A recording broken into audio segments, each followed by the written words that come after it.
বলেছি যে গণ অভ্যুত্থানের মধ্যে দিয়ে আমরা নতুন বন্দোবস্ত প্রতিষ্ঠা করতে চাই, যেটা গণতান্ত্রিক, যেটা বৈষম্যহীন, যেটা অন্তর্ভুক্তিমূলক এবং ফ্যাসিবাদী কাঠামোটা ভেঙে আমরা বাংলাদেশ রাষ্ট্রের সংস্কার করতে চেয়েছি। সেটার জন্য কিন্তু আমরা ঐক্যমত কমিশনে সেটার পক্ষে দৃঢ় অবস্থান করেছি, আমরা দৃঢ় অবস্থান নিয়েছি।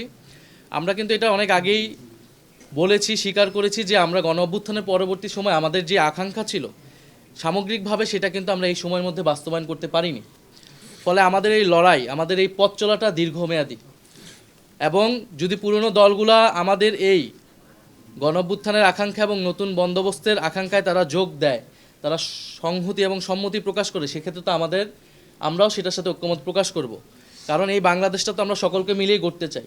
ফলে আমাদের লক্ষ্যটার সাথে যদি সবাই ঐক্যমত হয়, আমরা তো এটা বিএনপিকে আহ্বান জানিয়েছি, আমরা জামাতকেও আহ্বান জানিয়েছি যে গণ অভ্যুত্থানের পরে আমাদের লক্ষ্য কর্মসূচি হতে হবে গণ অভ্যুত্থানের পথ ধরে, এবং ঐক্যমত কমিশনে সেটার জন্য আমরা সর্বাত্মকভাবে চেষ্টা করেছি।